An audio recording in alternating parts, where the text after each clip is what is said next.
Hello বন্ধুরা, আমার GM simple লাইফে আপনাদের সবাইকে স্বাগত। আজকে কিছু দারুণ আইডিয়া আপনাদের সাথে শেয়ার করব।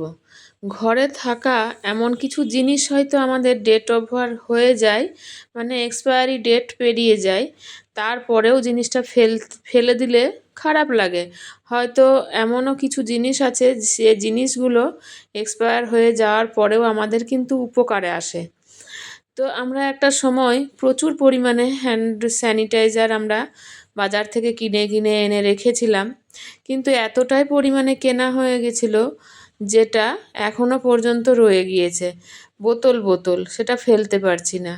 তো কি করব, হঠাৎ করে দেখি তো বাথরুমের এই যে আয়নাটা, এটাতে দেখছি জলের দাগ পড়ে পড়ে, প্রচণ্ড জলের দাগ পড়লে কেমন একটা হয়ে যায়, সেই দাগগুলো চট করে উঠতেও চায় না, আর সেটাতে ভালো করে মুখও দেখা যায় না।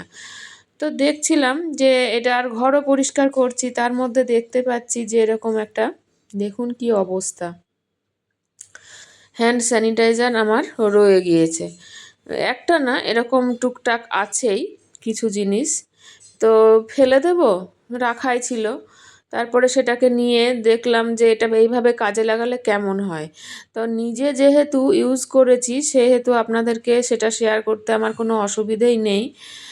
যে এটা কোনো কটন নেন বা কোনো সুতির নরম কাপড় নিয়ে খানিকটা পরিমাণ তাতে একটুখানি মাখিয়ে নিলে বন্ধুরা, মাখিয়ে নিয়ে ভিজিয়ে নিতে হবে। দিয়ে তারপরে আপনার ঘরে যেসব জিনিসপত্রগুলো আছে টুকটাকভাবে পরিষ্কার করে দেখুন, আস্তে আস্তে খুব আরামসে, বেশি ঘষতেও হবে না, বেশি রগড়াতেও হবে না, আরামসে জিনিসগুলো পরিষ্কার হয়ে যাবে। আর দেখতেও ভালো লাগে, পরিষ্কার ঘর পরিষ্কার জিনিস কার না ভালো লাগে। তো দেখুন আমি বাথরুমেরটা পরিষ্কার করে নিলাম, পরিষ্কার হয়েও গেল। তারপরে আমি চলে এসেছি বাথরুম থেকে বাইরে, মানে বেরিয়েই আমার একটা এরকম দেয়াল আলমারি আছে, আর দেয়াল আলমারিতে আয়না লাগানো আছে, ভেতরে তাক করা আছে আর বাইরেটা আয়না। তো যাই হোক, ওটাও একটু মুছে নিলাম। দেখছি যখন এত সুন্দর মুছা যাচ্ছে, মানে মুছে পরিষ্কার হচ্ছে, তখন খুব ভালো লাগলো।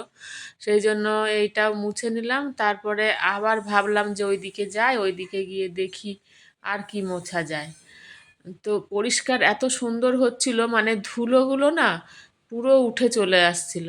তো এত সুন্দর জিনিস আমরা কেন, এক তো ওটা ফেলে দেওয়ার মতনই হয়ে গেছে, কিন্তু তবুও যে এত কাজে লাগছে। তো বন্ধুরা, আমাদের সময়ও কিছুটা বাঁচছে, আর কিছুটা সাশ্রয়ও হচ্ছে বলুন। না হলে নতুন কিছু দিয়ে হয়তো নিয়ে এসে, এগুলো কলিন থাকে, কলিন কিনে নিয়ে এসে আমরা ঘরোয়াভাবে পরিষ্কার করি, সে প্রত্যেকের ঘরেই আছে, কিন্তু থাকলেই বা কি, আমাদের যদি ঘরে এইরকম জিনিস থাকে তাহলে সেই সব দিয়ে দেখুন। টিভিটাও আমি পরিষ্কার করে নিলাম, টিভির সামনে যেসব টুকটাক জিনিসগুলো আছে সেগুলো পরিষ্কার করে নিচ্ছিলাম। তো এই আইডিয়াটা আপনাদের কেমন লাগলো? যদি আপনাদের ঘরেও এরকম কোনো জিনিস থাকে, স্যানিটাইজার থাকে, তাহলে অবশ্যই করে সেই জিনিসটা দিয়ে তো ক্লিনিংয়ের কাজ আমরা করতেই পারি। তাতে মাঝে মধ্যে, প্রত্যেক দিন হয়তো পারবো না, কাজের ফাঁকে ফাঁকে যেদিন হয়তো নিজেদের কাজ একটু হালকা আছে সেই দিন এই রকম জিনিস একটুখানি হাতে লাগিয়ে নিয়ে, সামনে সামনে যেগুলো পেলাম, টিভি, আয়না বা জানলা বা দরজা, যেগুলো সামনে যা পাই একটু মুছে নিলে সব সময় যেন ঝকঝকে তকতকে হয়ে থাকবে। আর ধুলো তো পড়তেই থাকে, প্রচণ্ড পরিমাণে ধুলো পড়ে, 2-4 দিন কোনো জিনিসে হাত যদি না পড়েছে, তাহলে আর সেই জিনিসটা দেখবেন সেই কালারটাই থাকে না, যেন সেই ধুলোর কালার হয়ে যায়।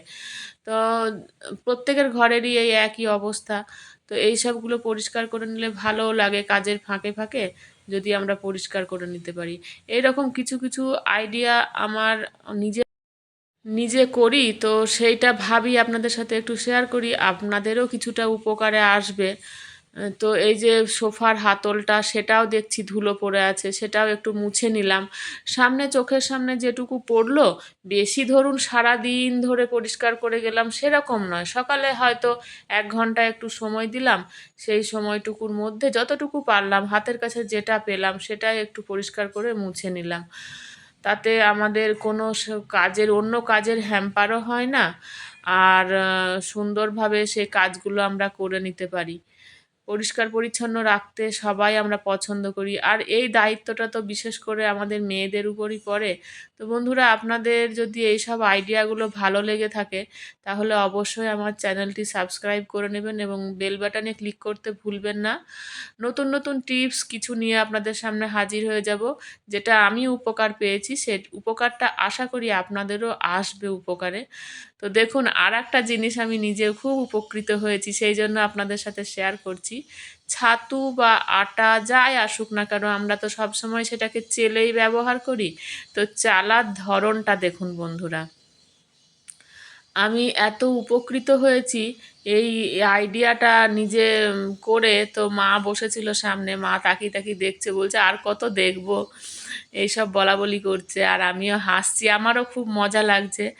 এই আইডিয়াটা আমি কখনো এর আগে করিনি, এবারেই আমার প্রথম। তো আমি খুব উপকৃত হয়েছি বন্ধুরা। বাটি বা গ্লাসেও নিতে পারেন, আমি যেটা বুঝে দেখলাম বড় লম্বা গ্লাসে করে যদি 1 গ্লাস ভরে নেওয়া হয় সেটা দিয়েও হবে। আবার বেশ বাটিতে করে দেখুন, আমি ঘোরাচ্ছি, এক বাটি নিয়ে ওর মধ্যেই ঘোরাচ্ছি।